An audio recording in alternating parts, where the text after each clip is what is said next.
So how you been? I've been good, man. I can give you the rundown on my life since we last talked, and then you can give me the rundown on yours, I guess. Shoot. We talked about 9 months ago or something at this point. I've had you on twice, right? So this is Yeah, round three with you, right? this is three. I'm probably your I can't imagine you had anybody else on three times. No, yeah, I've only had a few recurring guests, and you're the only one that's now more than twice. Yeah, for to fill you in, and I guess the squad, the my day job is managing a hotel, and in the summer months, it's just when we're the busiest where I'm at. Because in St. Louis, we're very much on a not really tourism, but just, people in school, sporting events, those kinds of things. I'm not in like a tourist hotspot like hotels I used to work at in the past, where you're either at a beach or a ski resort or something like that, where you're just constantly busy as long as that resort's open. Here it's like I'm in waves, but I'm always basically busy with that. And that takes up, of my spare time, so to speak, or of my time aside from sleep, 60 to 70% of it is that. So I'm Mm-hmm. only left with, you know, literally an hour tops a day to work on my other projects. And I have Liquid Kill that's starting to the trade is about to come out for volume one. I'm proactively trying to promote that, and then we're also working to finalize the issues that are going into volume two of that. That's going to be solicited in like the next month or two for the starting of what would be issue 7 of that series. I've got another comic that's all entering its like late phase production, and I'm basically trying to gather momentum to figure out if I'm going to crowdfund or go with a publisher, and it's leaning towards most likely crowdfunding first because the publishers that are interested are okay with that. Um, and then so I'm really trying to figure out what's the best way to, if I start crowdfunding, let's say 6 months from now, what can I do now to really get that ball rolling so that when I finally get people to try to back it, I can get like as much possible revenue from it right up front through a Kickstarter campaign. So I'm like running through like the courses that people like Comics Launch have done, that I actually took that course a long time ago, but I'm trying to refresh myself. And a lot of it is prep work, and a lot of it is basically doing what I'm doing now of uh trying to reach out to people and get associated with other creators and kind of everybody that's in the space to book relationships with them up front, so that when you finally say it's time to pull the trigger, almost all the stuff I teach people as well with the direct market, I'm trying to prep for that basically. And then I've also got the movies that I've been working on. So I had this movie called Tapak that I literally in 2020, right during the pandemic, we started filming it in India, and the movie takes place in the literal jungles of India, and the movie is about rain. And so we tried to film as much as we could with fake rain that we made, but we also tried to get a bunch of footage with natural rain during these monsoon seasons that they had. Well, in the process of doing that, during that production, it we their vehicles got stuck, and it was almost like a nightmare of being trapped in the jungle for the crew for a few days. And then after that, we spent a long time trying to narrow down a star, because with this movie, in order to bring the production value like up another level to get a better sale on the uh, long story short, with that, it was like filming it in India, you don't have to go through as much red tape as you do in the United States. So I Oh, my I'm familiar. I'm so I familiar. no one's a part of like guilds and or at least not within the United States. So You everything's know, like you got to over bribe there. everybody. You got to bribe people in India. No, I know that. I know it'd be true. Like you got to bribe people. I mean, it's just part of. Most people don't know that, but when you shoot in India, I mean, you probably do. You do have to bribe people. It's part of it. It's like, well, if you wanted to move, you got to bribe them. How are you related to that industry? I've done a little bit in that, but I had a partner at one time who his family was from India, and that was my connection to that. What's your connection to the Indian market? Your wife, isn't your wife Indian? No, Or so my wife is a Filipina. So she's okay, from the Philippines. The Indian connection came from really it came out of an Indian company is the first person that optioned one of my screenplays. And I out of see. that it became like a relationship with everybody that then became involved what was going to be that production into a film. Uh and that then just like grew and grew to where ultimately then we started actually making movies together with some of the people that were involved in what was going to be the original production of the movie that I wrote that That's ended up cool. getting scrapped because it was too similar to a bigger movie that was coming out at the same time. Um, That is such a fascinating story. Like, so they optioned one of your scripts. Where was it? Where was the script posted? Was it on it was it was a success story through Inktip. Do you know that Inktip? platform? That's what I was about to Yeah. name. So they found you on Inktip. That sounds about right. And Yeah, you it's just kind of great. Like I've talked about Inktip to the film people before, but whenever I very first started screenwriting, I wrote 4 or 5 scripts, full screenplays, and on that website you can sort of like producers will say, "Here's the kind of movie I'm looking for," and you as a writer can pitch them to say, "Oh, you're looking for a contained thriller. Here's my pitch for a contained thriller," right?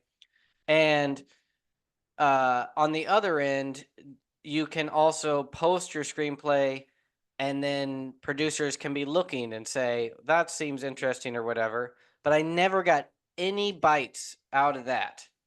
I got like out of maybe for at least 2 years of like doing those kind of things, I maybe got a handful of people that reached out and sort of requested a second meeting or an actual like in talk kind of like this.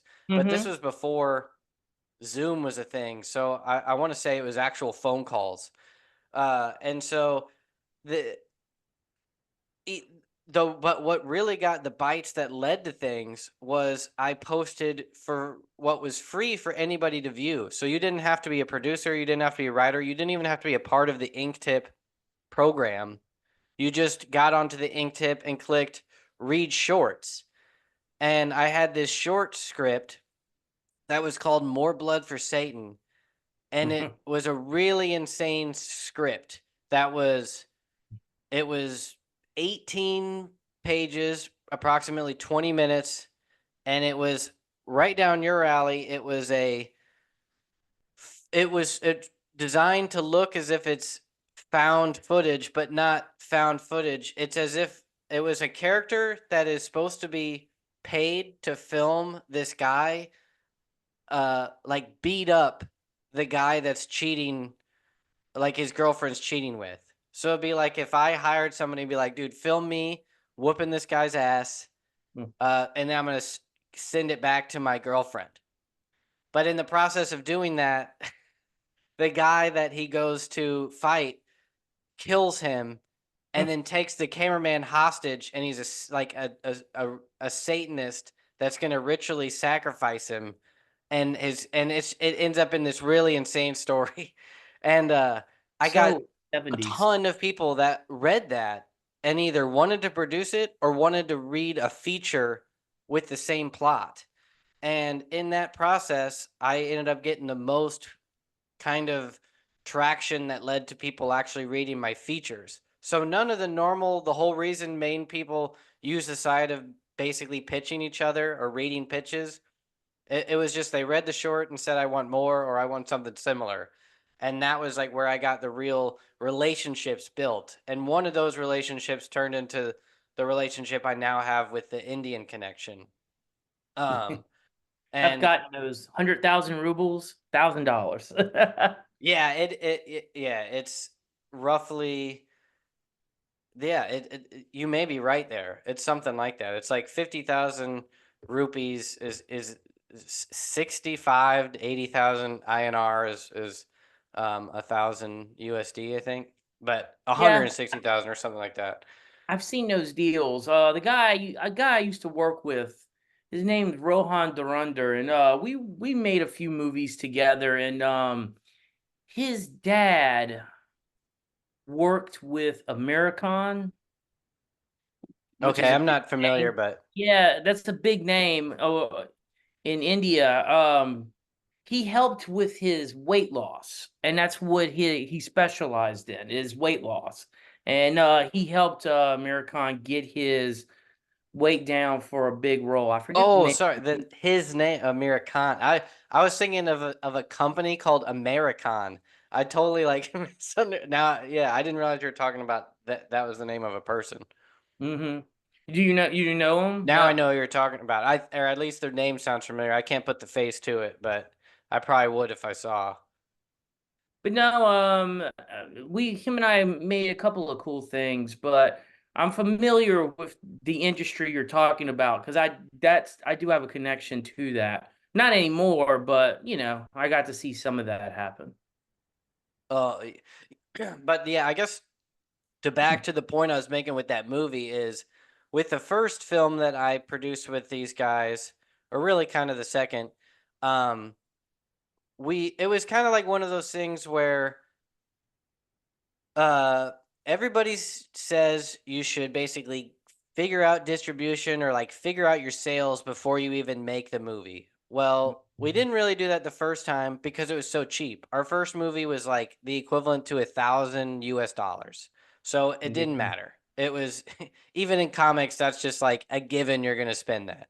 Our second movie was quite a bit more from that, but still low. And we had like, I want to say 8 grand, the equivalent to like 10 lakh, which is 100,000.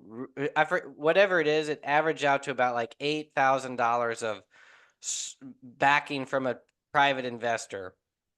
So it was like if I came on board to fund post production, which from my perspective would be like 3 grand, now we have a $12,000 movie that kind of, from my perspective, all the options that we were looking at was like, you'll be able to make that back even if you just totally self distribute.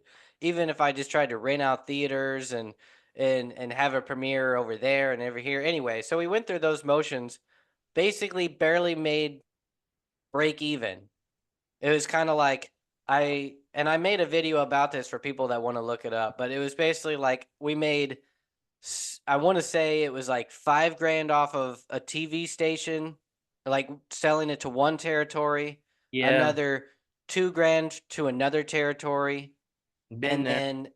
and then just like $800 here, $800 there, $300 here. I got like $250 in Ethereum to have it screened in the Decentraland cyberspace They digital world.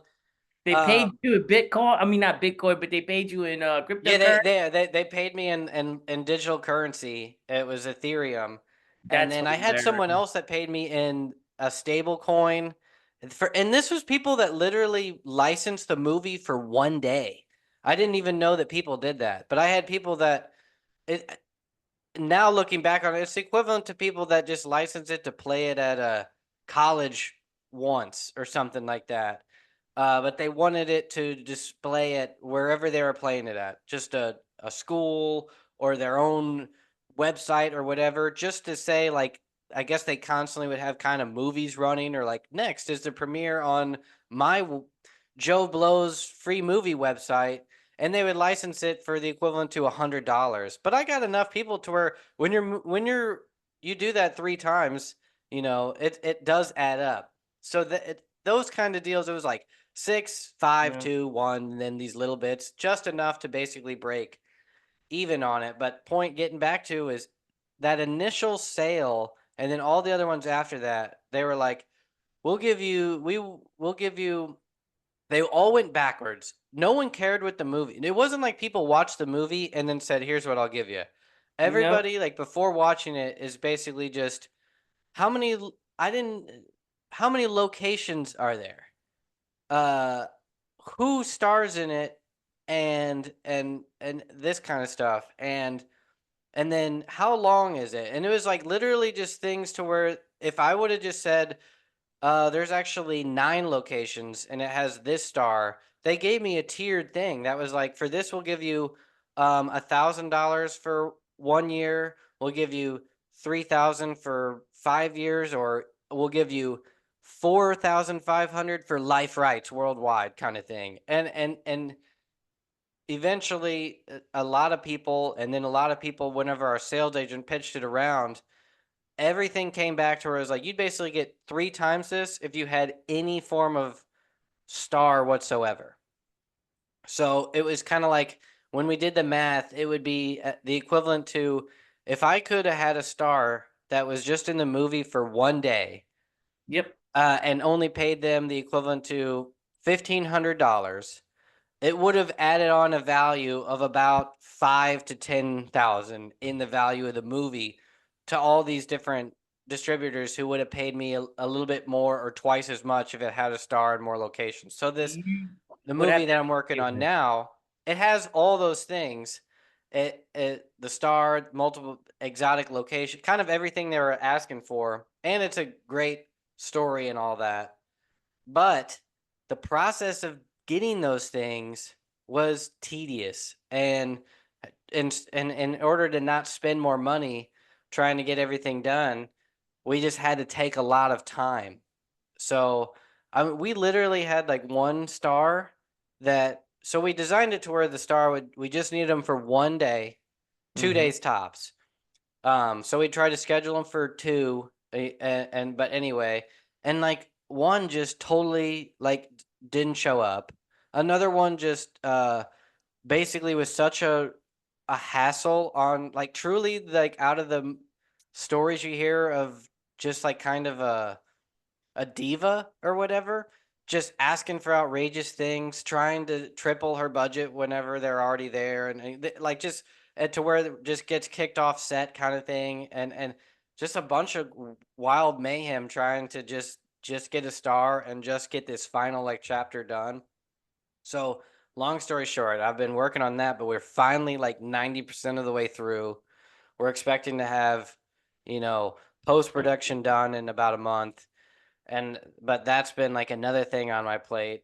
And then on top of that, I am now like the a managing, basically the manager of a website agency called Go Notable. And after taking like control of that, it's just like one of those things where everything starts falling apart and I'm having to like try to solve all these issues, and I'm not good at website building. And so all that is outside of my normal day job. Plus, I have the kids and all this stuff. But enough about that. I mean, I could talk about my mayhem. But I have seen with you, uh, just your YouTube posts and stuff about. It looks like you either have distribution or might have distribution for the children under the house. Oh, well, my next comic book, I mean, I guess I'll work to that. The next comic book I have coming out is called The Demon Inside. It's going to be another Blood Moon release. That comes out in October, the same month as the trade for EDIE. So EDIE will be trades at that point, which I'm very excited about. I've been sending EDIE out to different critics, just getting reviews and stuff like that. I'm actually going to try to do the same thing with The Demon Inside. I'm going to try to collect it first and then start sending the critics the entire thing before the first book comes out. We'll see how successful I am with that. We're currently doing the last issue on that now. With the children or the house, yeah, I'm currently up-resing that. I had a small distribution company interested in trying to get it on Tubi. I'm not sure how successful that's going to be, but but they're interested, so I'm up-resing the children or the house as we speak. Because I made it at 480, it's been kind of a pain because I mean going from 480 to 1080, that's a lot of resolution. Thankfully, there's still pictures and I'm able to scale it, but, I gotta go in Oh there and yeah, that manually might be make it weird work. trying to pass QA or whatever. It'll make it, but I'm interested well, the visuals will make it, but I'm interested to see what they'll think of it. I mean, it's a very experimental piece. People enjoy that movie, but, I'm curious what a Tubi audience would say to that. I mean, I'm kind of like you. If a door opens, I'll try it, you know? If it doesn't go very far, it doesn't go very far. Nothing ventured, nothing lost, no, nothing gained, right? Yeah. So I've been working on that and I'm happy to do so because I'm trying to keep children under the house topical. Because I am in the process of adapting that into a comic book. And I do think that is going to be the first book I kickstart. I'm going to, because it's so keyed into my YouTube audience, I think it may have a chance to get, a decent backing for it. Once I do the kickstart, then I'll try publishers after. The way I'm seeing it is I think most publishers are going to have to get used to kickstarting because we're not making any money. I mean, people aren't making their money back on these books. So if they can No, make it, exactly. yeah, It's going to be the norm where and you're seeing it now. Publishers are just they're looking at Kickstarter for what to acquire and not the other way around. It's yeah. not seen as a competition, I don't think, and it's not really seen as a detriment to the story. It's beneficial to all. Everyone in this space that I talk to all suggests with good reason to start with Kickstarter, especially in your scenario where your audience is coming directly from YouTube. Like the people that are interested in that are already like your fans. So get as much as you can from your fans first. If it's a proof of concept in all those areas, then the publishers will try it with their audience outside of it, knowing it works as a story. And it's like there's no reason to go backwards in because you're just giving them the rights and not going to be able to make it through your own audience. You're going to give them a cut of your audience. So why not, don't go backwards in that sense. And that's why I'm leaning towards that with this next book that I have coming out, because it is different. It's not as mainstream as my other titles that are going to be it's more of an acquired taste, and it's like I have a bigger audience as a person, as a YouTuber and things like that than I did in the past, to where I might as well utilize my audience first to get that initial covered a lot of the time and money that I've spent on this stuff up front, rather than worrying about it, because that's what's ruins it for the rest of us with publishers is you get all the glamour of the publisher is sort of just crushed when you realize you don't actually make any money off of it without some kind of breakout success. And so Yeah, you it's gotta like, sell like 10,000 issues. 10,000 is the number that I have computed to where you start seeing a decent return. Like with yeah, and Image. that's a hard number to get to in indie comics. Yeah, Image does that. Image Comics. Most of their books do that. Not all their books. Some of Dark Horse does that. But you start looking at things that Scout's doing and the things Blood Moon. And I'm seeing a bunch of new publishers out there now. Like it seems like there are 3 or 4 that just sprung up since last we spoke. And I mean, I Mhm. imagine what they're doing is they're only selling 1,000 because publishers have gotten smart with it. They're not producing extra of the books. They're Mhm. producing only what's ordered, and that keeps the publisher going. That keeps them alive because they only have to cover the costs of what they're printing. But you're not gonna make a lot of money. You only sell 1,000 issues. I mean, you might see You'll get washed in the books they send back to you. Your copies of it. Your profit will get lost in that. So I don't know if you saw today. I was just talking to a few other people, but just today, the Omnibus app, which was supposed to be sort of the new big digital platform that was going to replace Comixology, just announced today that they closed up shop, and they didn't sell. They're just done.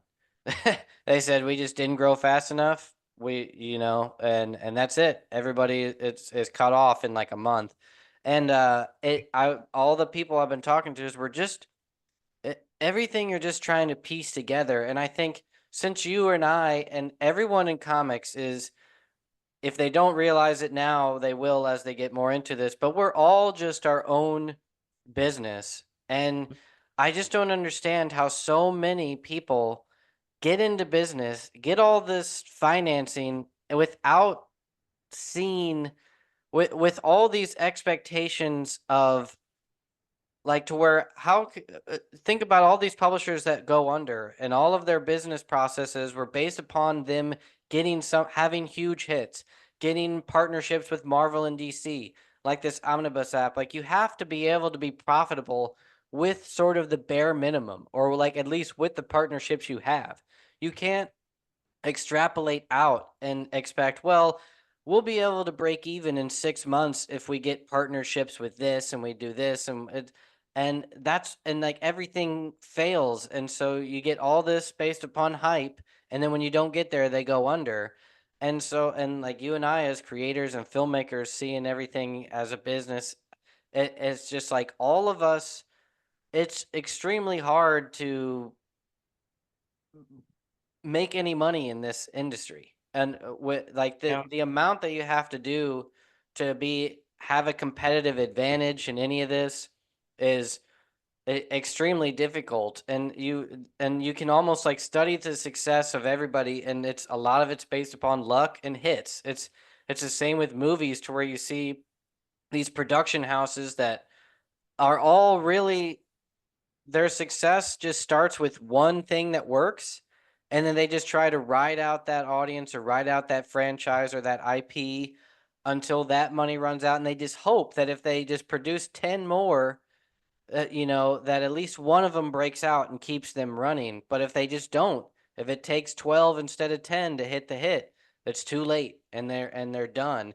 And everything seems to do that all the time. And it's just, and I see that with us as creators, is just, you can't, there is no just follow the wheel, do the normal steps. It's everything is No. based upon, you're not going to actually be able to keep the ball running as a creator or producer unless you have at least one thing that breaks out and covers the loss of everything else. No, I agree. I mean, it's a hard business. Like, I don't see any other way around going to Kickstart. I went to the Get Dallas Comic Con a couple of months ago, and I went with the sole purpose of just meeting people.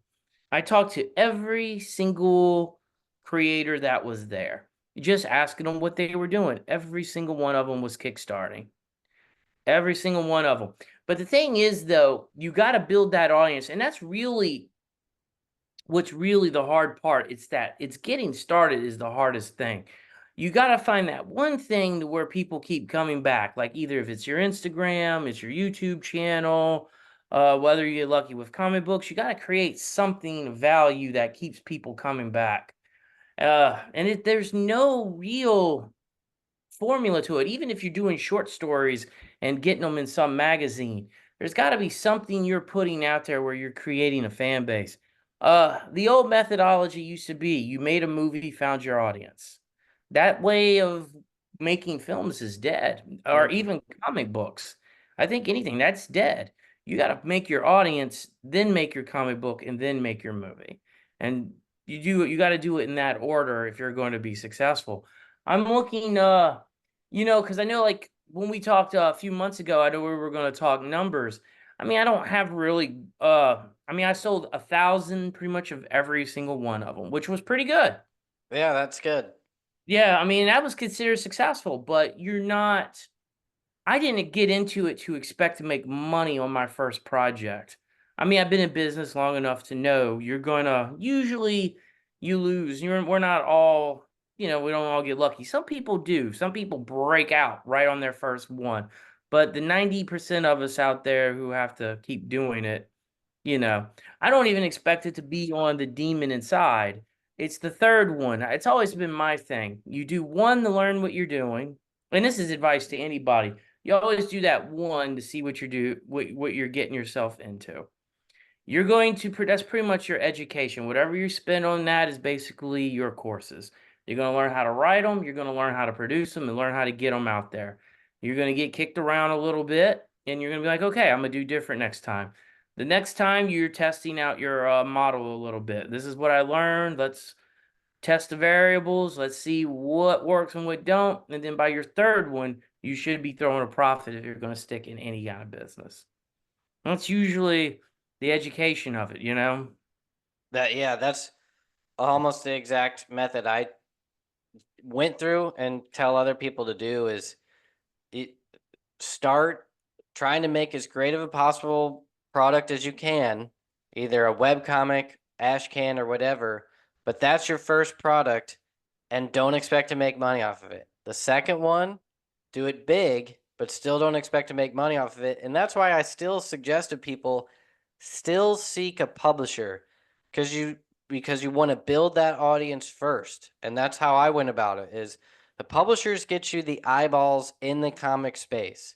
You don't have to go about that if you can build up a YouTube channel or something like that instead, if that's more your route. But if you're wanting to be a comic creator, writer, artist, try to get it with as big of a publisher as you can. Even if it's not a big publisher, go with small press to at least get yourself in that circuit in front of eyeballs in the comic shops to get your audience first and build credibility so that whenever your third option comes to where you can use your audience and grow your audience and actually profit from it, because that one should be an actual high quality professional product and you learn from your mistakes of the past ones to where then you can actually, and even if you don't profit from that, you'll at least get in the rhythm of this is now I understand this is how I should go about it. And all Mhm. the doom and gloom of like we were saying at the beginning of there is no real success. That's false to a degree. There is a method to where if you just go through the motions, you will get to where you need, but it's from a business like a perspective of a publisher or even as an ongoing creator, there you still are reliant on actually having some form of success that in the sense that you have people reading your book.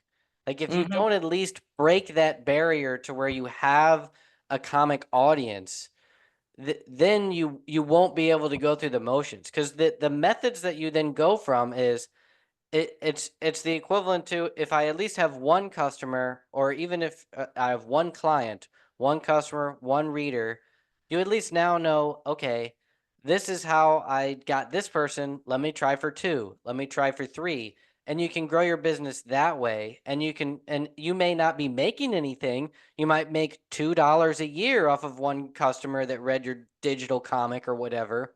But you at least have that rhythm to grow it and slowly expand from there to where eventually in order to make a living where you need whatever it is, at least in this economy, 40 grand or something a year to get to that level, uh that is a pretty big number to reach just selling comics. And like to get there, that takes a lot and it requires a lot of moving parts that's not just the Mhm. same, and you need success somewhere or sort of a hit, or like you're saying there's a certain number you need to reach and it's like 10,000 to break even on printing and make profit, all that kind of stuff. What the craziness is people that don't go start small and they just try too big, like from a publisher perspective, where it's just like, I have one great client or one partnership that I think could move the whole ship, or and and then if I don't get that second partnership, everything sinks. It's like, and the same from a creator's perspective, where you spend all your time on one project that becomes a dud in some way, shape, or form, whether you spend it all on an artist that bails on you, or you try to publish it with a company that goes under and they still, I don't know. There's a lot of different ways that you Happens. can lose or put all your eggs in one basket, but That's why, like you said, like I think the key is like whenever you kickstart, you'll have to come up. One of the things I'm seeing is make a magazine size.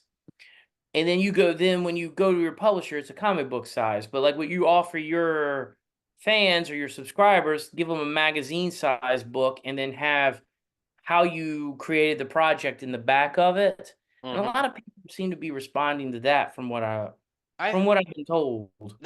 I think the science to that is in the Kickstarter space, the people that are real, the Wednesday warriors of Kickstarter, they want to be, they really want the knit and grit, and they want a really high quality product.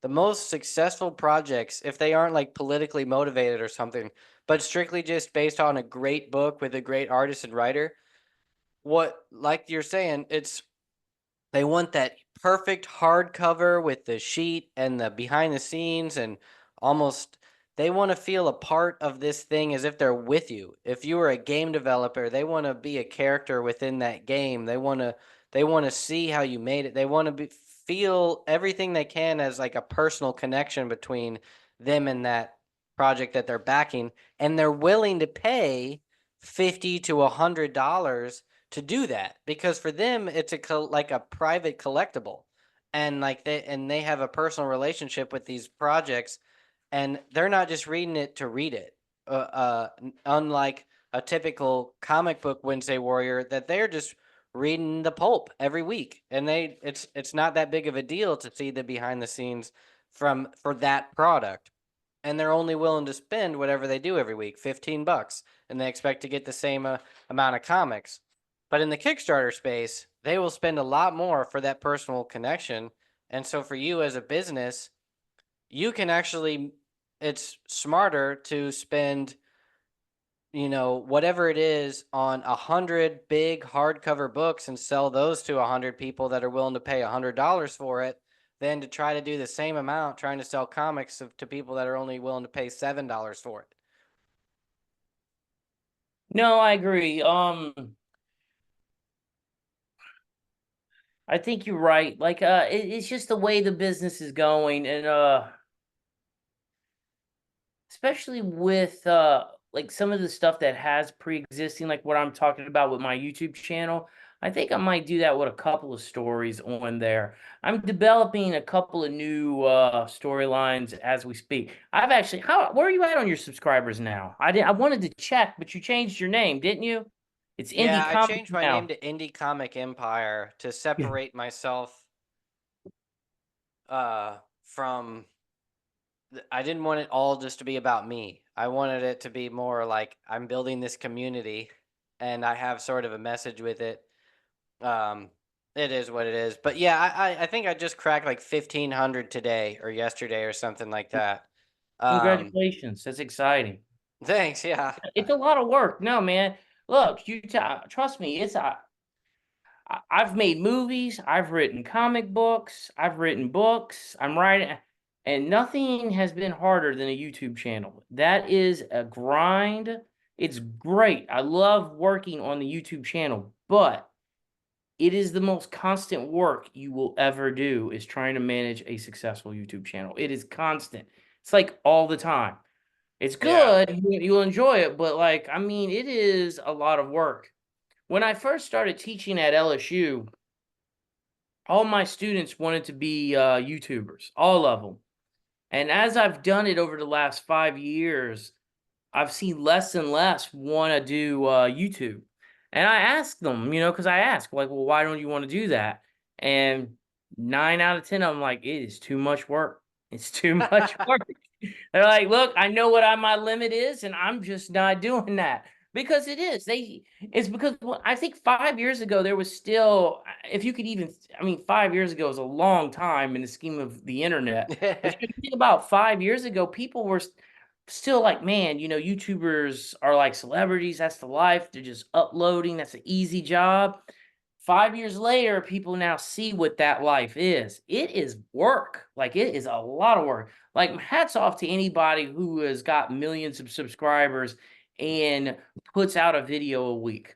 Like, I mean, godly, you got to get like a lot ahead. And then, I still hear about some YouTubers who do horror stuff, and they're like up to the week on their deadline because there's so much production going into it. Can you imagine, like, you upload every week and you're right up to the deadline? I mean, like, I would have to get ahead. I would have to, but Yeah. It's a full-time job. You can't do this. If I really wanted to just like make this my job, I probably could put more effort into the videos, titling, SEO, actual content.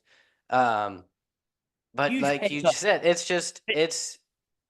it's a lot, and I do as much as I can just to stay growing.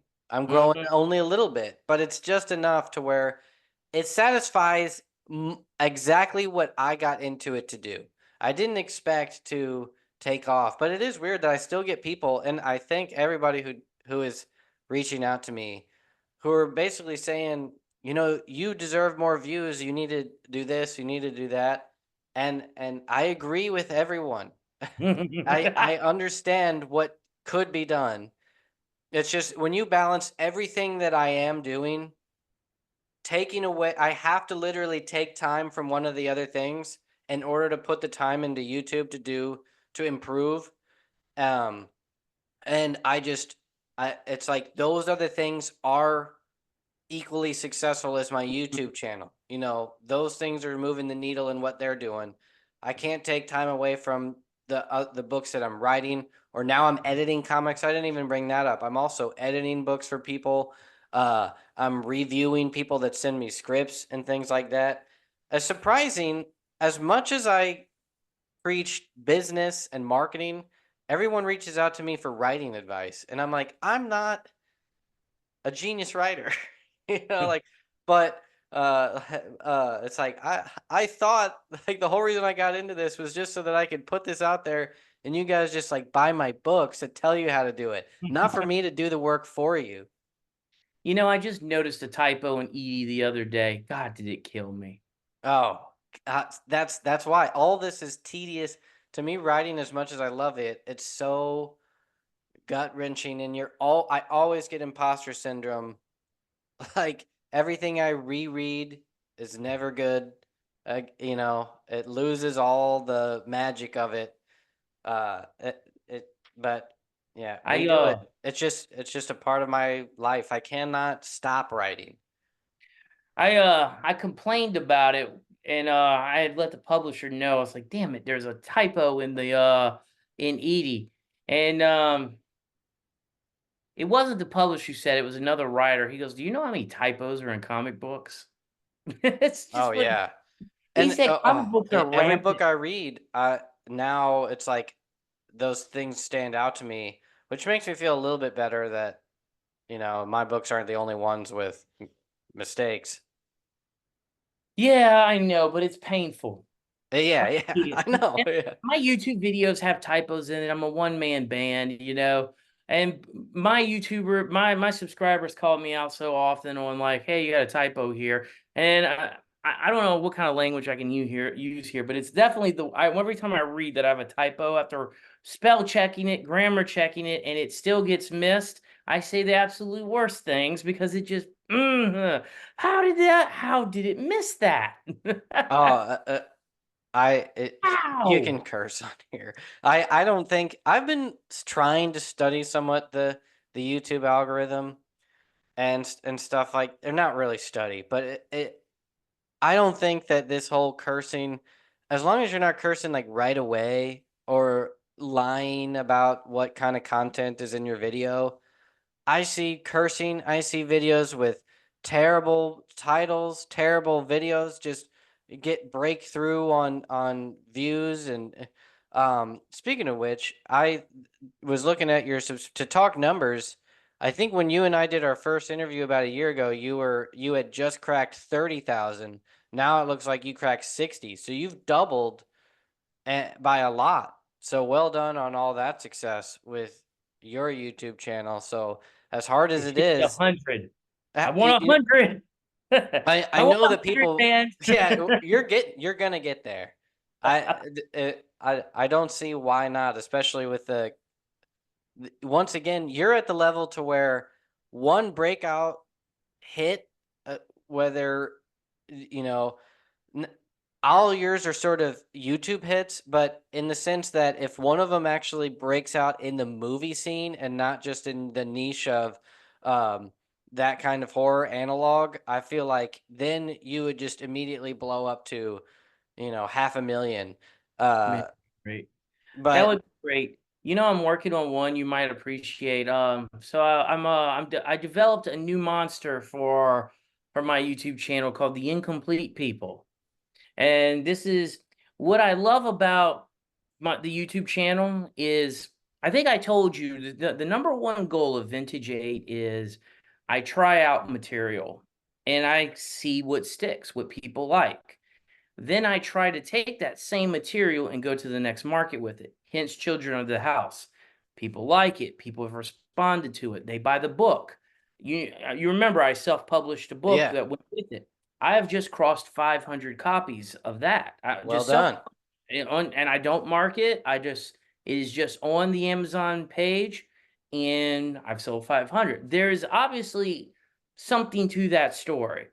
So I rewrote it from the Jess's character's perspective, and it's a similar story. It's the same story, but new things happen.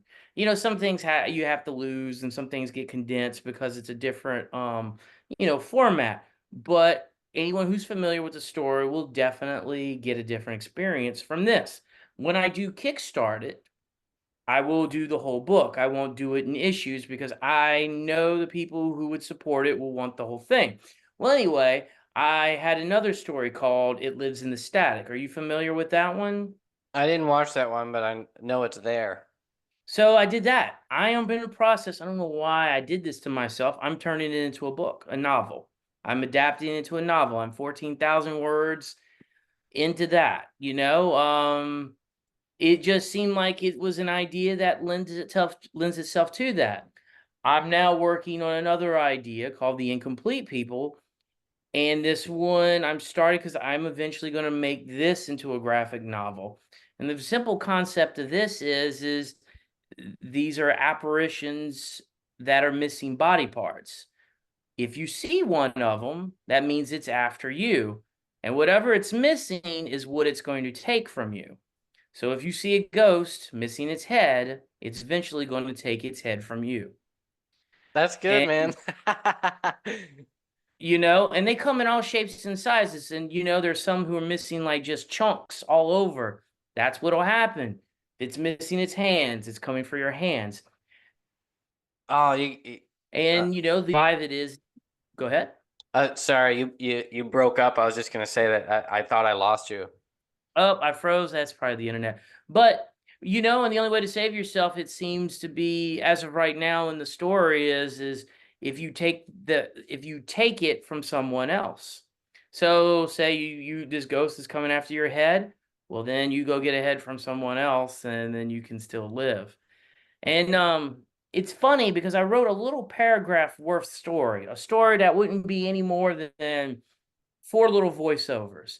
And with my audience, the story struck. And I mean, when I was listening, when I saw the reaction to it, I was like, damn, why didn't I elaborate on that story? So I'll probably pick another, like maybe a comic book or maybe a short story. I'll elaborate on that story because the channel basically tells me, they're telling me, we really like this. Oh my God, this story was cool. It's really tragic. And I can kind of dictate where I put my energy into by their comments or even by the analytics. I can tell what people like because I've put out new ideas. Not all of them hit, and if they don't hit, people will respect it. Like, hey, this is a good movie, but I can tell by the analytics or the comments that this is not something that maybe I should continue. It's just part of the gumbo, so to speak. But I can move on to something else. It's really a great way to workshop your ideas. I imagine you could do the same with your channel too. just getting ideas out there and get people to vote on like what they like or what you're considering writing. I do that, or I used to do that through my email list, but I would try to keep people involved in, like, for example, Liquid Kill. Before it was called Liquid Kill, it was called the Demon Army, and I tried to ask people like a lot of questions, like, A, what should be my next project? Should it be the Demon Army or should it be this other project I wrote? And I at that time I just got so little, like I would get the same, I just got like one or two people and they were the only ones that ever responded.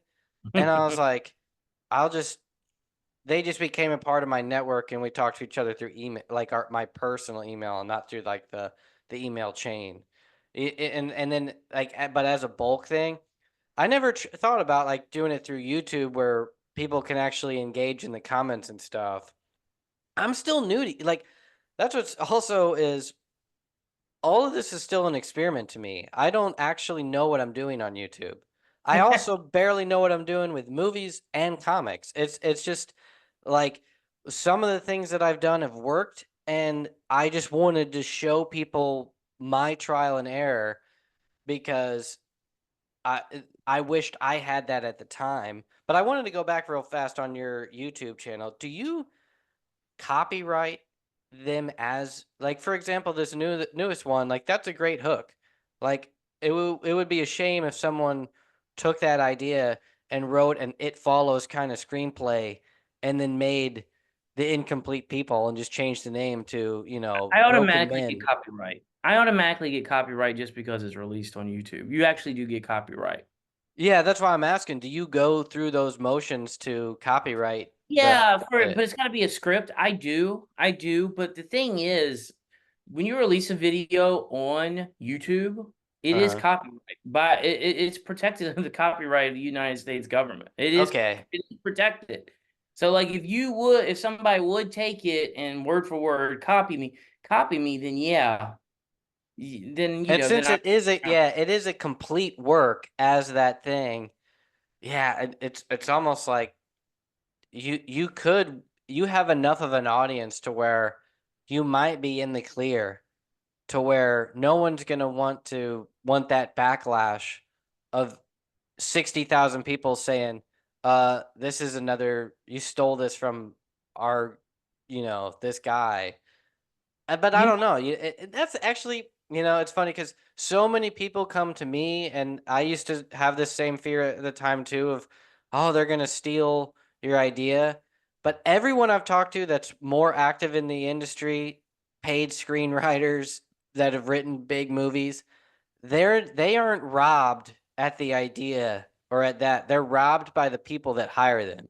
And it's more like it's not I wrote a spec script or I made a YouTube video and someone stole that idea. It's more I got paid to do rewrites of a script or I wrote a script and then somebody else took the credit for doing rewrites and I just got know, paid my hourly rate or what my pay it's not page rates usually, but whatever it is, it's not the way we think of how people getting screwed over of stealing an idea or a video or something.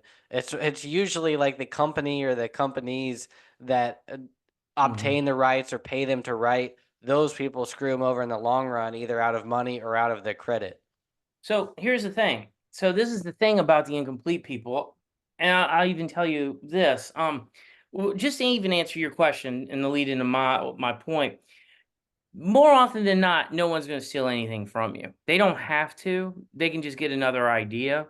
They have a lot of money. Also, it's too they don't want the hassle. They're Yeah. not going to take it. And then chances are they're not going to make something that has no audience.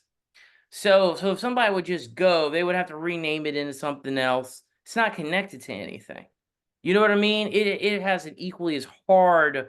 It's equally as hard to get that made as it would be what I'm already doing on YouTube. Now, if say 1 million people would all of a sudden key into the incomplete people, they don't really care about the idea. They want the audience that's behind that idea. So, I've talked to a lot of screenwriters who've made a lot bigger projects. I've talked to a lot of filmmakers. The chances of someone actually stealing your idea is slim. If somebody's going to do it, it's going to be somebody like on our level doing it. You know what I mean? Like, oh, I'm going to just take that idea and write a book myself, you know? Yeah. So what I have done with this is I actually have an email address at the end of this project called Do You See Incomplete People? I encourage you to send me a story. I encourage you, Lord Max, send me a story about seeing an incomplete person, and I will put it in a video and credit you about your incomplete person and your story. My idea here is I want people to participate with it. Cause the other thing is too, this isn't my only idea. Like, you know, I have plenty ideas. Mm.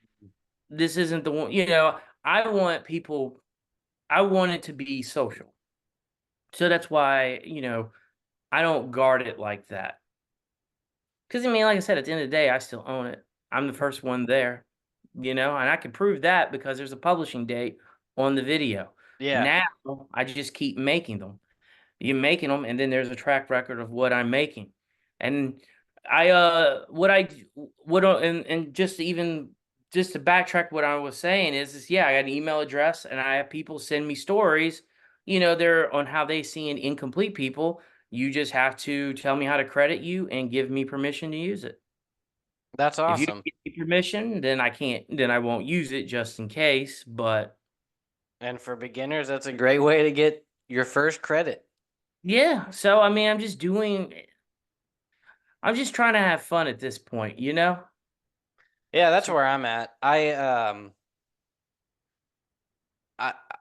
yeah, I want to say at one point I was really gung ho on really trying to be the best and have this crazy take it at every angle and come up with some kind of competitive advantage in some form of the comics industry and really drive head first into this.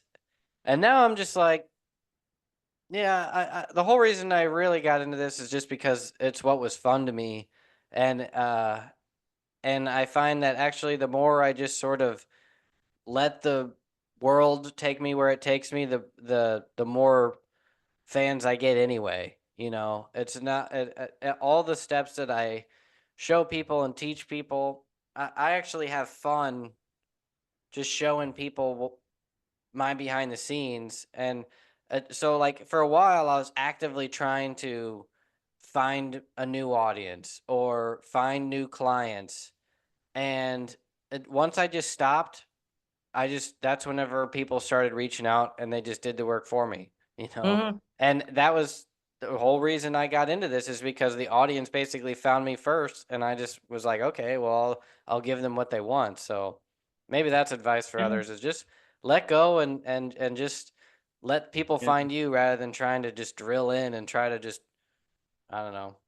No, I think that's good advice. You know, I was talking to a buddy, he's a colorist on some major movies, and we were talking about that just the other day, and, there are 2 things that I think everybody in Hollywood or who makes work or creative work can tell you is, the only thing you can control is the work you're doing. You can't control whether it's gonna be a hit and how people respond to it. You just can't control that. The only thing you can control is it good? Is it the best that you can do? You put it out there, and then the world's gonna do what it's gonna do with it. You know, you Mhm. can't control anything else. The other thing is that no one knows what a hit is. Hollywood can tell you that they know, they do not. Some people get lucky and make hit after hit after hit, but you can look at any one of them and see a decline at some point. Look at Blumhouse. Blumhouse, I think, is one of the best models ever done, but some of their recents hasn't struck as much as it was. Will they get back? More than likely. Everybody has their dips, but the point is not they're not picking winners every time. Look at Marvel. Marvel for a minute there seemed like they could do no wrong. Marvel Cinematic, right? Mhm. And now you're seeing the backlash. Look at Star Wars. God, if there was anything that you would think was a slam dunk every time, it's Star Wars. And even Star Wars doesn't get it right every time. So, it's just no one knows. You just do not know how people are going to react to what you put out there, and then you don't even know like what what kind of life that it'll even take beyond its own, because then it's the way an audience will react to it, then there's the way that the internet itself will react to it. You know what I mean? It's like there's almost that second reaction that happens now. You can't control any of that stuff. Why some things hit and some things don't? I mean, I don't think anybody will ever know. I have seen perfect. Here's a good example for you, right? One of the best movies I think ever made was John Carpenter's The Thing, right? That is Yeah. probably a technically perfect movie. It is a brilliant movie. And from my understanding, the original version of that movie was longer, and that it had a Vietnam post scene for Kurt Russell's character. It had all these flashbacks. Man, that would have been awful. But they were going to do that to open it up so it wasn't just in this isolated region. But that's what makes the movie brilliant. But okay, so we got this perfect movie, right? What happens when it comes out? It bombs. It bombs. It was one of the biggest bombs of his career, and completely changed the course trajectory of his career, right? I mean, I think he's even still bitter about how it changed his trajectory of his career, right? So this movie comes out 5 or 6 years later. How does it become a hit? It gets bought and it's put on television. So if when we were kids, what horror movies would come on Saturday mornings, and all the gory parts would be cut out, right? We'd see Halloween Saturday morning on those local horror. Everybody in the whole United States had a different horror guy or girl, like Elvira, introducing these movies, right? Mhm. Anyway, so this movie comes out on weekends on Saturdays, and people start watching and go like, man, this kicks ass. And it becomes a cult classic. And then years later, this movie is now recognized as like, man, this is probably one of the best horror movies, if not the best horror movie made of all time. It constantly changes between that and The Exorcist, depending on what's going on in our world at the time. So, Mhm. I mean, like, even then, this perfect movie was made. And I mean, I'm sure somebody out there who are watching this will disagree. Oh, that movie's not good. But anyway, the movie is great on its merit. It was not successful when it came out. It took years. So Yeah. you can make the perfect comic book. You could write the best thing you've ever done, does not land. Nobody notices it. It does not trigger with somebody. Then somebody writes something that's not nearly as good, but has a lot of heart, and just, man, this guy's got the biggest career ever. You just do not know. You just don't know. And you can't control it. You can't control it. You No, might yeah. be and go, You you know? it is important to note that just take control of what you can control. And Mm-hmm. that's what I say to people is just try to make the best Yeah. product you possibly can. Like that's however that is as a writer, as a creator, as filmmaker, whatever. If you just try to make it as good as you can, and then just try to do those each one better, learning like what makes it at least more professional visually, more professional with the story, longer, whatever it is, and just keep making it better. And then eventually you you'll have something that, can compare on the shelves with the big dogs, the ones that people do consistently read. And it's like that with anything that you would do, not just as a creative talent, but as a sports athlete or something.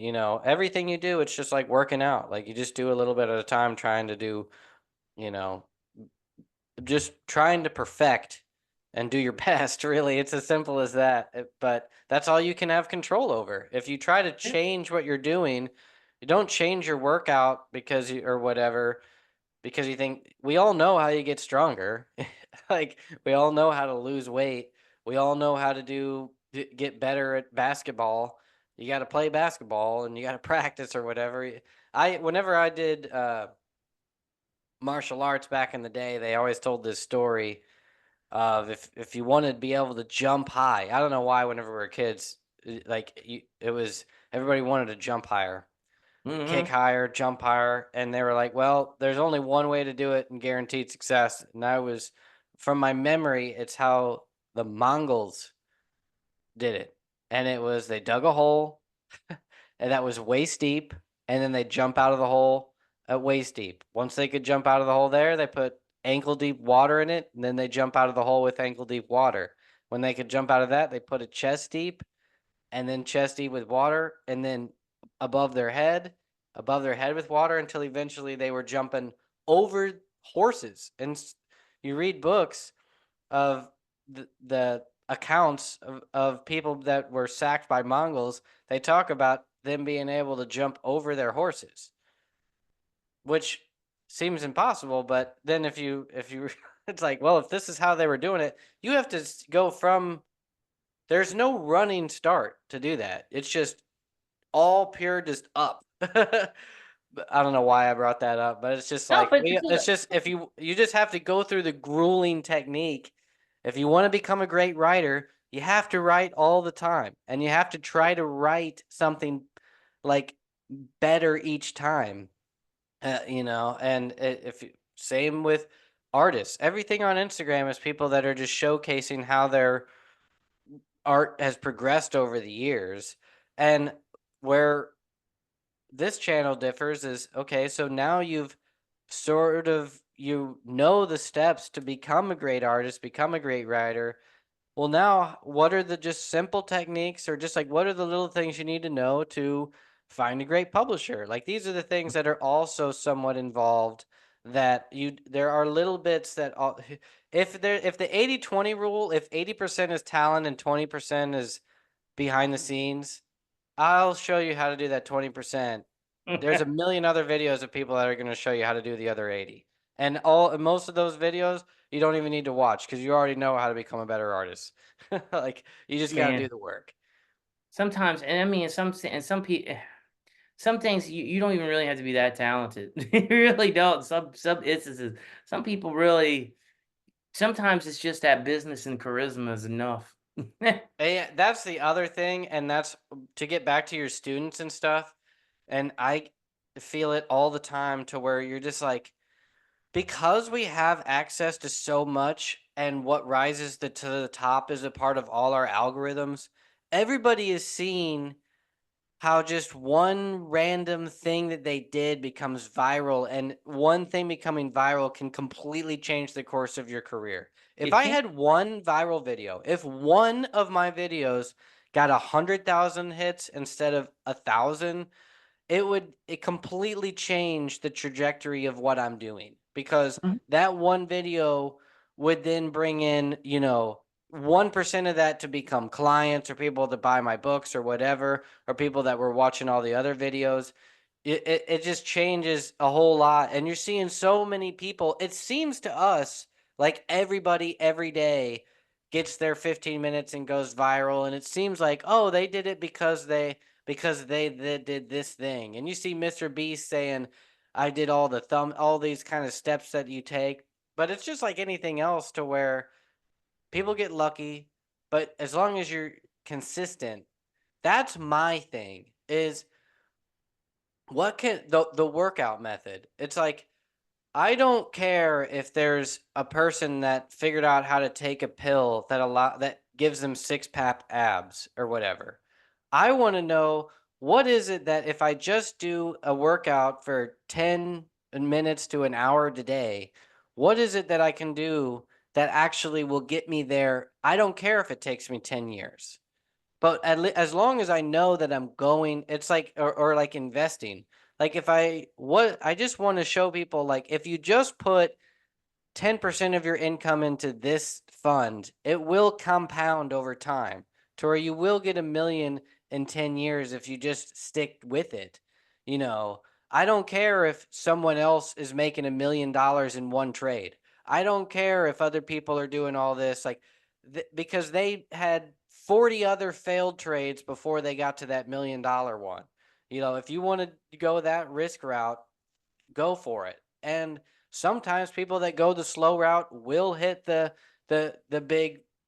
virality as well. But that's what I sought to learn, was like, if I give myself 10 years and my goal is just to be a recurring published comic creator, how do I get there? If I just put in the little bit of time every day. or every week or whatever. And thus far that path is working. So I feel like I have some credibility to show people like this is the path, at least as of now. And like what you and I are talking about and learning is the path changes. Even like you said, the big successful companies that had all these hits, eventually it runs thin. And that's why I'm about to do a Kickstarter, because the success that I had 3 years ago, although that worked at the time and still works now, it may not work for this project. I need to pivot. And it's like my goal now is not what it was for my first two projects. My goal on this next one is learning the art of the Kickstarter world while profiting from that. And Mm-hmm. I'm not going to learn that going through the direct market. My next project after that might be what's it like going through alternative graphic novel publishers as opposed to the traditional comic shop publishers and things like that. Because I'm having fun with it. I'm gonna tell you, that's you remind me, that is definitely a goal that I want to tackle. I mean, we all talk about small publishers and Marvel, DC.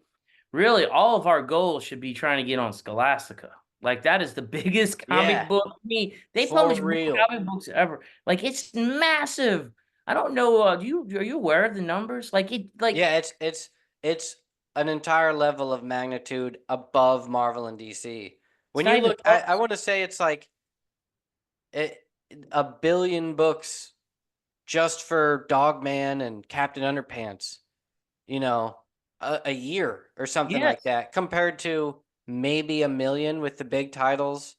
Yeah, it's it's outrageous. Yeah, it's on actually the numbers averaged out to, if all of comics through the comic shops brought in about $1 billion a year, because the way they used to showcase numbers was like, oh, comics is growing. You'd see it go from like 900,000 in sales to, a billion. That's everything. That's Marvel, DC, Kickstarter, small press, all that.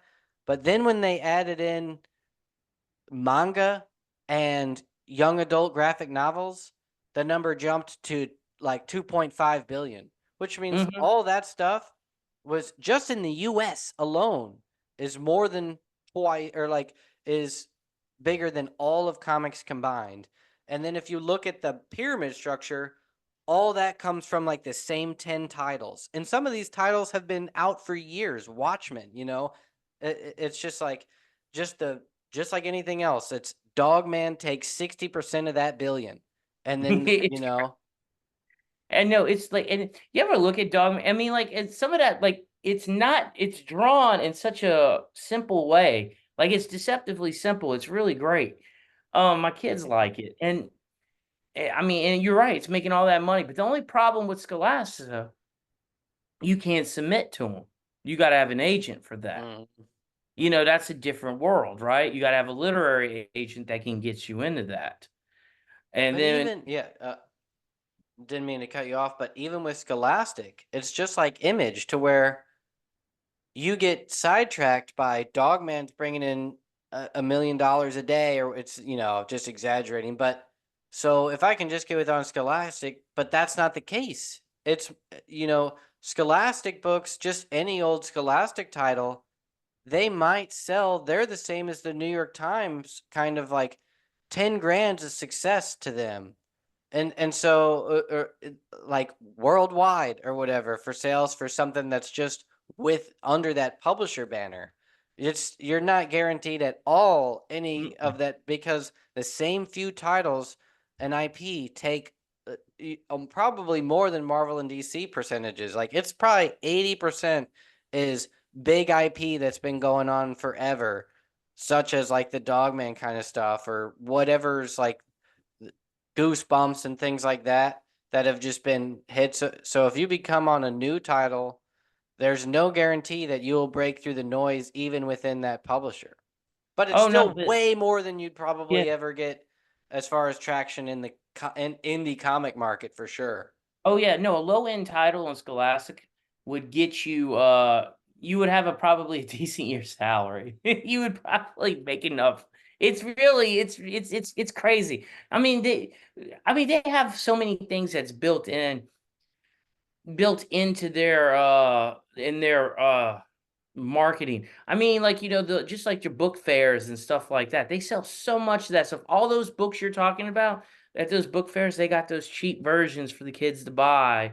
So they own them again, you know, at those little book fairs that they put up in every school across America. Yeah, and Such they a get brilliant model. bulk orders of libraries order it, or chain school districts and things like that. That not just like there's, yeah, like you said, there's a whole system in play there to where just making one sale is actually making a ton of sales because it's a part of a group or a chain that is, you know, even just book clubs that are like, I got 50 people in my book club, whatever. See, the thing is, comic books are profitable.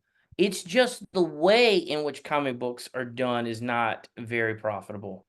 You know, I mean, there's a lot of flaws in the model that I see, but like you're starting like Scholastic is profitable, but you saw Penguin just bought Boom.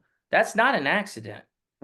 Oh yeah. Penguin is a very I mean Penguin wants to do, you know, do battle with Scholastic. That's the only reason why they've got Boom. I mean, they're going to start doing that. It's there's definitely good ways to make money out there. You just got to know where to look and how to get your stuff in those hands. But if you're going to deal with Penguin, you're going to deal with Scholastic, you're going to need a literary agent, which means, you know, you're going to have to do a lot more indie books to get to that point. You got to, Yeah, you know, I um I want to bring on more people with agents. It's from my understanding, it's the same with movies to where people will want to represent something that's already successful. They don't necessarily care about you. They want to represent the IP that they see success. And as soon as like like doesn't latch on, you can stay on with an agent, but they might not actually be able to move the needle for you at all either. But I am curious to talk more with people about how much more of a success and how do they go about with their agent to bring on new projects? Because it I guess to me, I don't want to name names of the people that I've watched or am friends with, but it's like they struggle so hard to just keep up with the work that just doesn't bring in enough to satisfy to actually make the living that they have. And mhm. that's with an agent, that's with regular work. And it's just like, dang, like if you have all the everything you would need, an agent, A-list, creative teams, great stories that do seem to sell, and you still can't make ends meet. Um, it's like, what is going on in this industry? Like, if you're basically at the top of your career, in a sense, as a full-time writer with an agent with regular work, and you're still barely making it. You're basically making less than a teacher's salary. Like it's just like, yeah, what is going on? Like You see, what does it take then? If that doesn't get you there, and that's the thing is like it's everything about this is built upon the need for hits. And if you don't have hits, it's like you're just you got to have something else going on. You got to be a teacher. You've got to you have to like I just had Steens who's really well done. Like she's at the same level of like what I'm talking about of she has an agent. She's in newspapers around the world. She is written has an agent that gets her books with mainstream graphic novel publishers. She has constant work. But in order to make ends meet, she has to be a teacher. She has to do lectures. She has to do all this other corporate work in a sense. It's like the life as a pure just writer or a pure artist is I feel like it's an illusion that like that's all you do. Everyone I know that is like very very successful in this that reaches the level to where like you have to reach phenomenon status to where you have everything you've done is you're Zack Snyder. You know, you're James Tynion. Everything you put out is an ultra hit, and the hits you have were such huge hits that they just broke the records that made companies. You know, like that kind of stuff. Like not just, oh, I sold 100,000. Every single thing I did sold 100,000, and it became a TV show. Like everything is at 10, 10, 10, 10, 10. That's when you just that's when you're like, you have to reach celebrity status to be at that Mhm. level. If you want to just be a mainstream creator and writer or an artist, well, you'll just have to also know that you'll need to uh, be a landlord as well, you know, or a teacher or something. You know, eh, you know, part of that isn't you see what even James Tyrion's doing. They're becoming their own publishers. Yeah. They're cutting that out, and that's how they do it. I mean, like Steven Spielberg, he has Amblin, right? At Hmm. some point, when you have that name recognition, what you start doing is you no longer need the people who are putting things out for you. You Yeah, know, then exactly. they have to come to you to work with you. See, it's a different relationship when you come so like if I'm the comic publisher or the movie producer, you know, you're nobody, your first movie, you give it to me, all right? Well, I give you peanuts, Mhm. right? But you're getting famous. You give me the next one. I give you the same peanuts, but you got more name recognition. Well, the third one you say like, you know what? I don't make any money with Paul. I'm gonna go somewhere else, and you maybe get a little bit more. Well, all of a sudden, between all that, you got famous, and people were really like, man, you know, you let Max's movie go somewhere else. All right, well, guess what I got to do now? I got to pay you for it. You know, Mhm. that's how it works. I gotta pay you. Like, hey man, remember when we used to make all those movies together? It was great, wasn't it? It was great for me, but not for you. So now you're gonna argue, you're gonna negotiate for a more equitable deal. And the same thing going, like James Tyrion, I mean, he's making his own company. He'll still work for Boom, he'll still work with DC, he'll still work with whom Image, whoever wants him. But when they want him, they're going to be like, look, you know, you're going to get this up front, or you're going to get more of this. It's just the way it is. It's leverage, Yeah. you know. That's life, you know. Who has the leverage? Who has more to gain from this? Well, I mean, it just is what it is. And eventually, you keep doing it, you get more of it. I'm sure you saw that from your first, second to third book. You just get more of it. Knowledge is even a big play in it. You know, the more you know about something, the less likely you're going to get, you know, robbed in the end, or just or even knowing what expectations are is the other thing. Yeah. And the way I see it is sort of, if I'm always open to pivot and sort of learn, I'll never fall into the trap of thinking I solved it and just You won't. like and just stay there, you know, cuz like what I see especially in the indie comic space in particular is, if like exactly what you're saying is, the way it works is sort of, you work for somebody or you partner with somebody or you do a project and you get nothing and someone else does, or you guys get a little bit of even, but eventually those tables turn and you're actually the one that has more value, and then people start coming to you. It's not just in comics, it's exactly the same if you're an apprentice and you're a painter and you learn to paint working for a corporation. Well, eventually you go on your own and you get clients because people want you as a professional, unique painter. Same thing Mhm. as a creator. However, what happens is people just settle and they might just barely teeter the other side to where they were moving up, moving up, moving up. They reach what they consider their peak or their break even where they can settle, and then they start to get their own fan base, writing their own stuff, starting their own company, or just kickstarting books, and then they just stay at that level, and eventually it runs out and your fan base moves on to something new.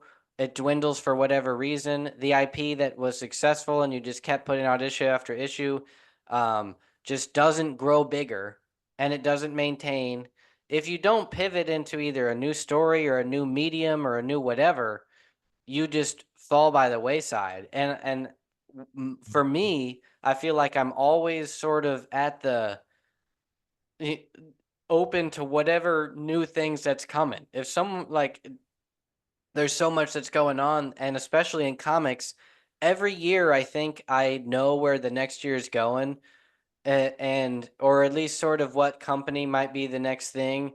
I'm biased towards people I might be working with or whatever, but then that year ends, and you know, the company changes, something goes out of business, a creator drops out.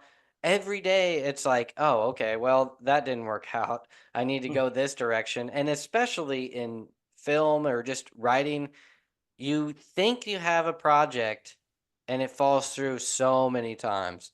Like that you can never actually settle and be like, okay, this person is actually interested. Like when it comes to someone acquiring the rights or whatever to a script or a book, no matter how many people say they're interested, just because they say they are or whatever, it's like they're the chances of them moving on to the next step are so low.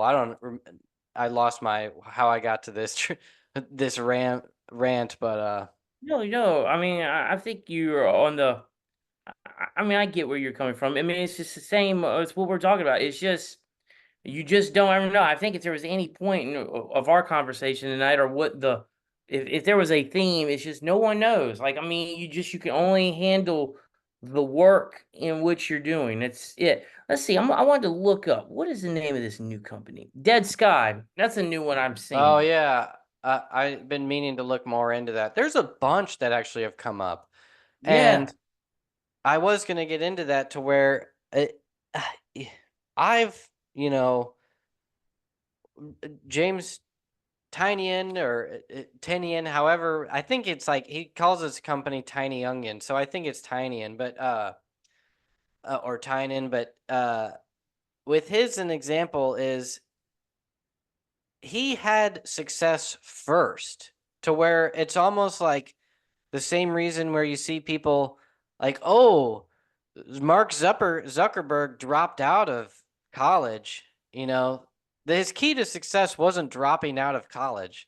It's just that he was so successful, he had to drop out of college to complete the project. You know, like the success that he was having with Facebook. You know, and it's the same with like comics where it's like it's not that James just decided to start a company. It's like he had to because he had that much of a. It's almost like you're forced in the position to take on that role of building a publisher. Like I see it very hard to start from zero and just be like, I'm gonna make a publisher. A good one that I've seen is like successful now is I think it's called After Light or After Dark. Yeah. That's Um, UK, right? yeah, in the There. UK, he just had success with his first few books and and then was able to just keep on repeating it to where now it's grown to a very highly successful publisher. Hi. I'm still working. What's up? Okay. We'll wrap up soon. My daughter's also wanting to talk to me, so You're now famous. I'm coming in there in a minute. but yeah, that my ramblings on that was just all the best of luck to all these publishers. But whenever I see a bunch pop up, it makes me wonder, like, why are you here? Like, what success did you have that made you feel the need to merit uh going full-time publisher? And it's like usually it's like you have to have that success first. You can't start from zero. But I do see a lot that seem to sort of start with zero or start not like with enough success to merit like going full blown.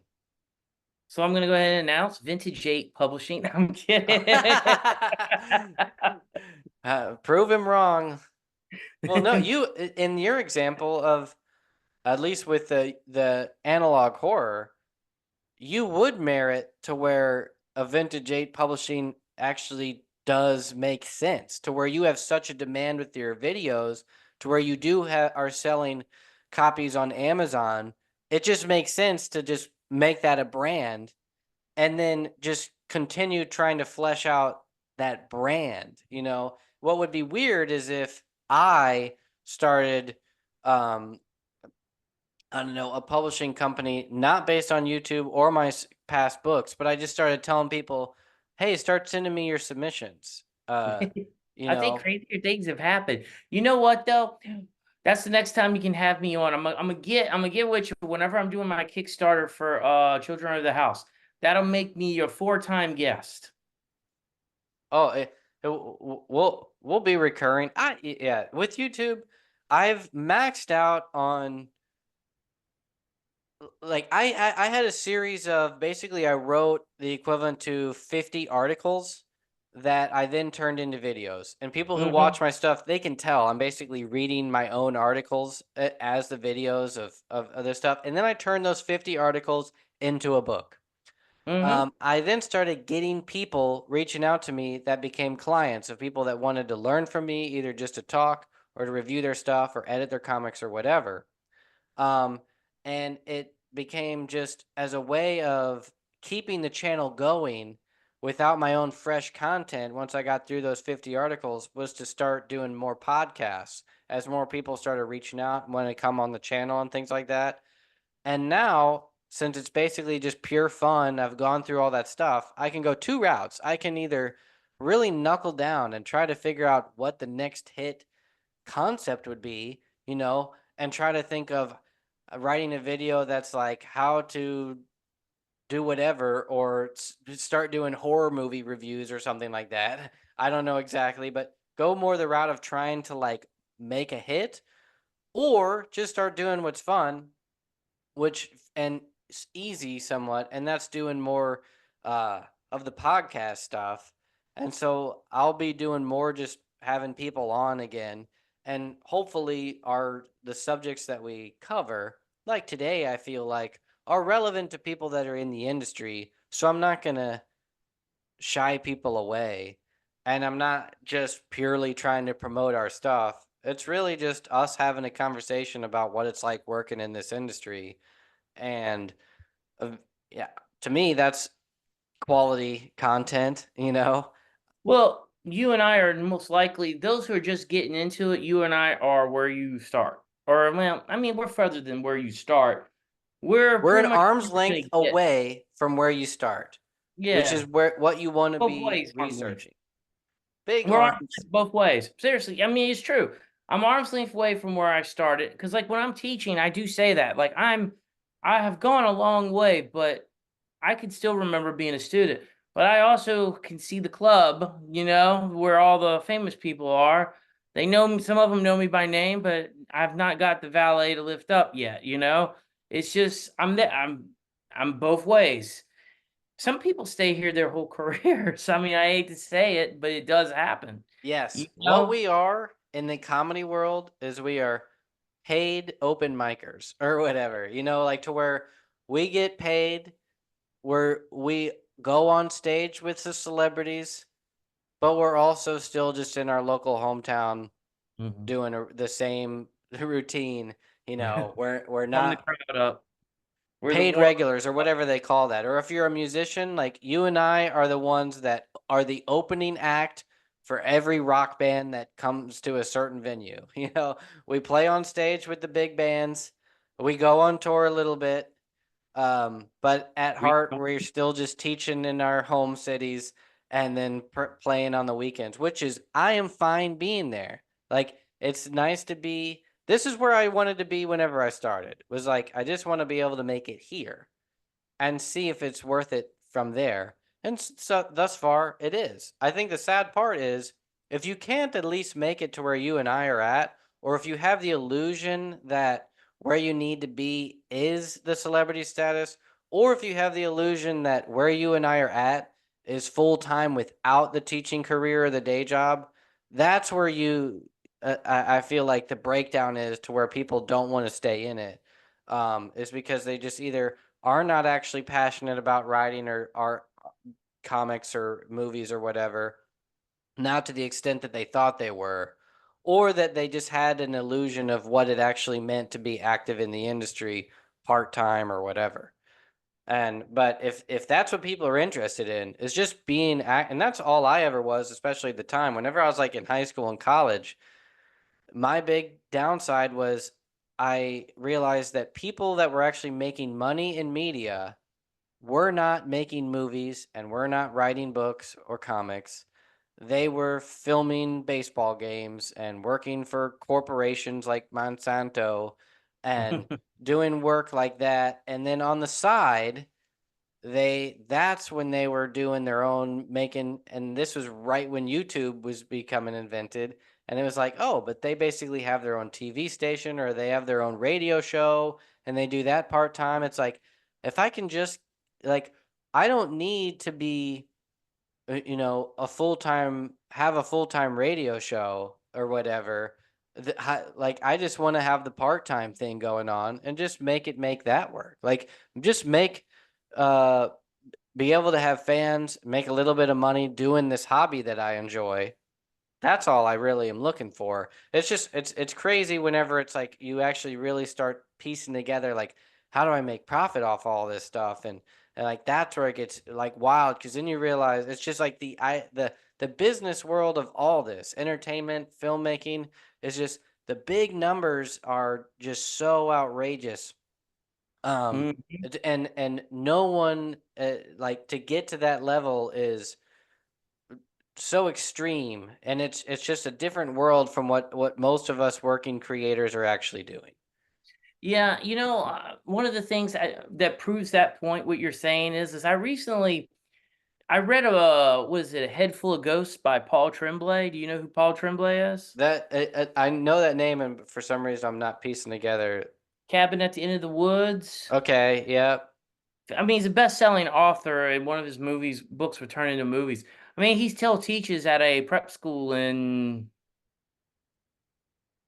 up north. I forget what state it's in. I'm sure somebody on one of your viewers knows, but he still teaches high school. He's a best-selling author.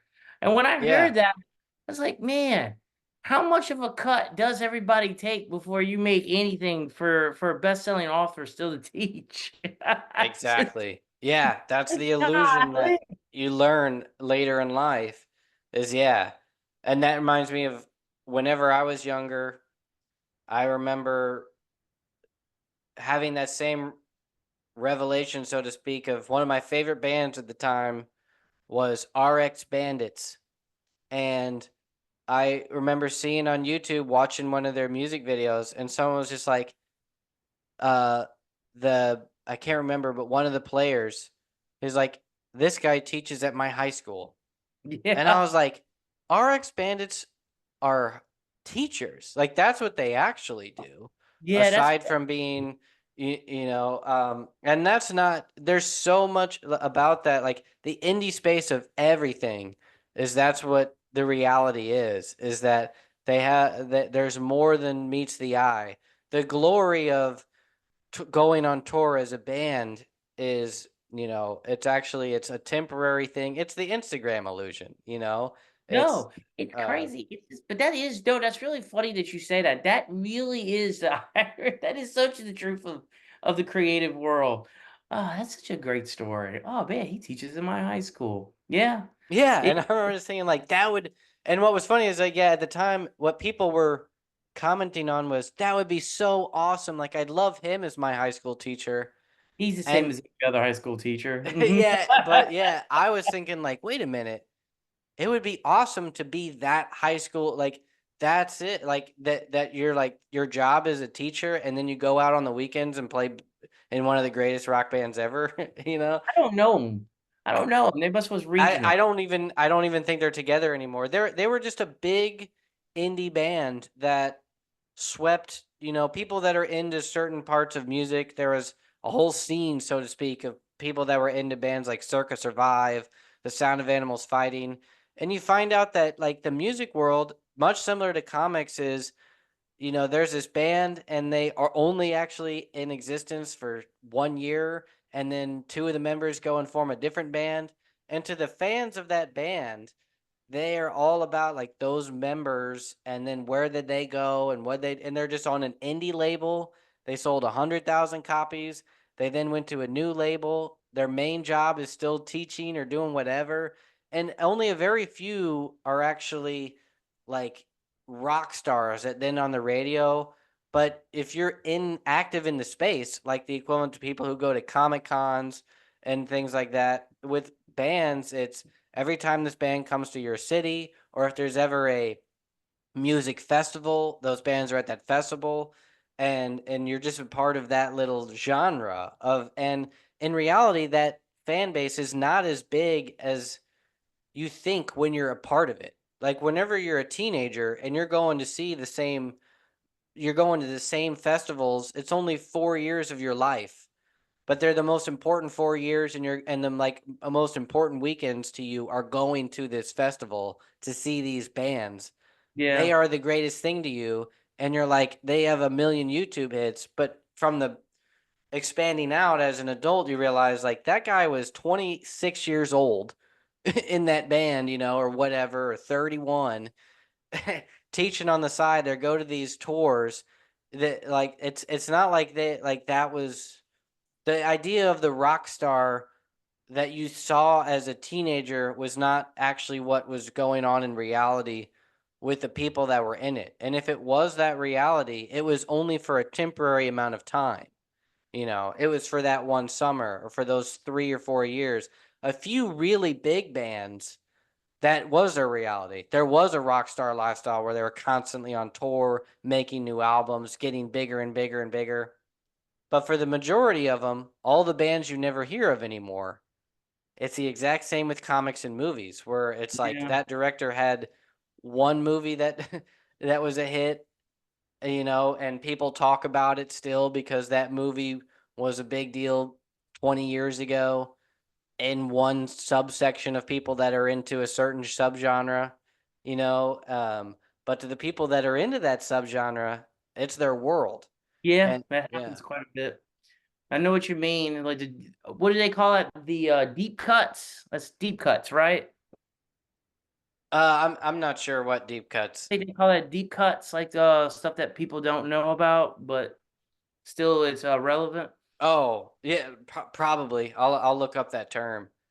I love the contrast between our two images. You're in the long sleeves with a cool background. I'm red faced and it's yellow. You can tell I was working. I was right before I came in here, you can tell I was shooting something right out in the sun. So I'm like red faced and I'm looking at you. You're like, oh, nice air conditioned and cool. Like complete contrast images here. Yeah, it's actually like super hot, but I'm always cold in my house because we keep the AC super cold. Yeah. See, I need to go turn mine down.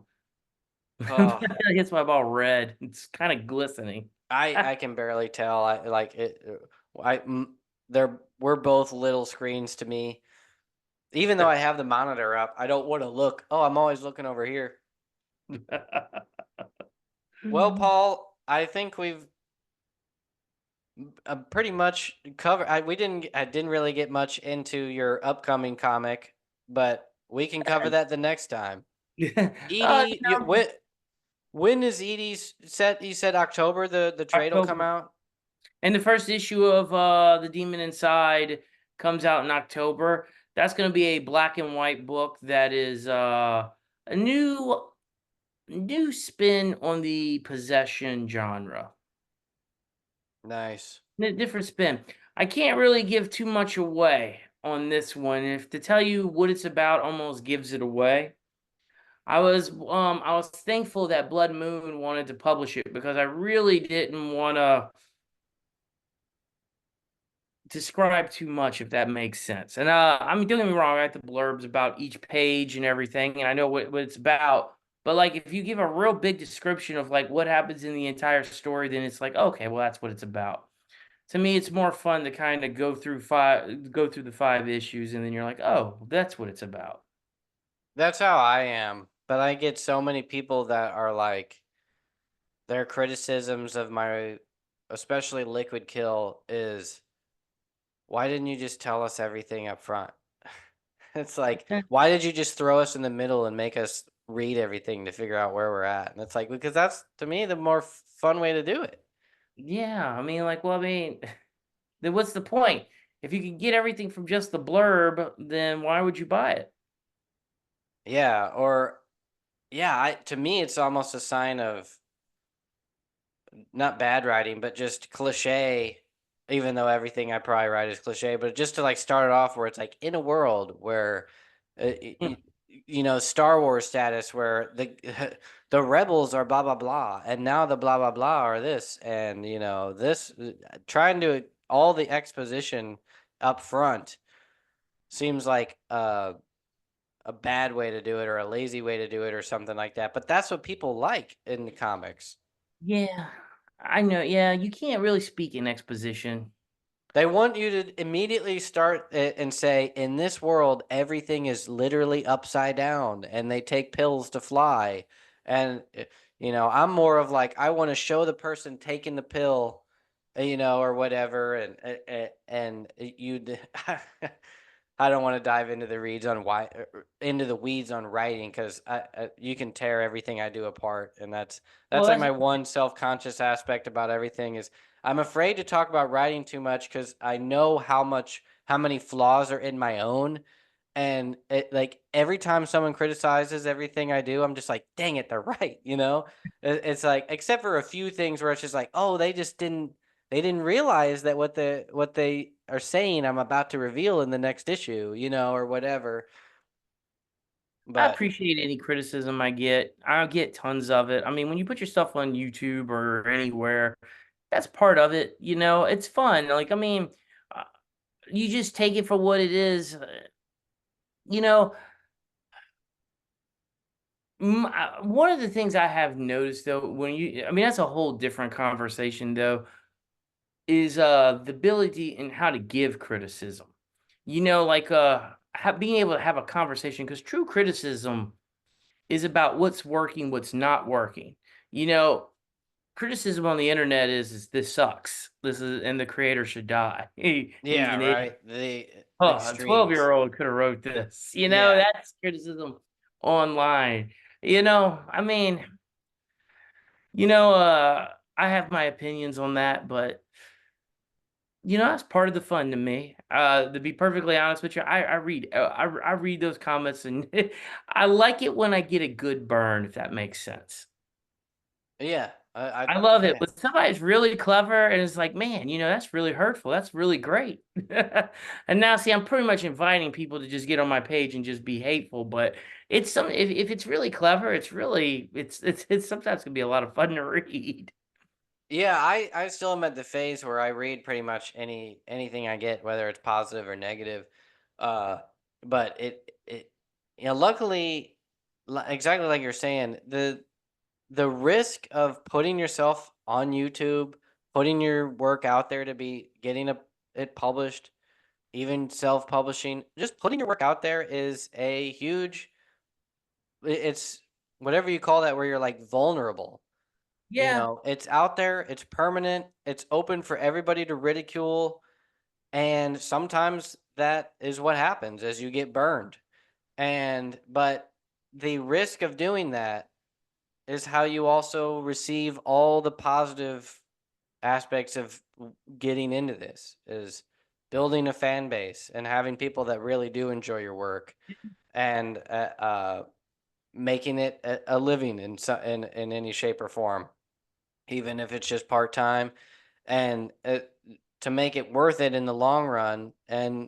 But if you don't get out there and you don't put yourself out there as a writer, as an artist, as a putting it on YouTube, well, then you might as well just be writing these stories in your diary. No, you're right. It takes many years to be an overnight success. We'll end on that note. Don't go anywhere. When you stop recording, I want to ask you a question.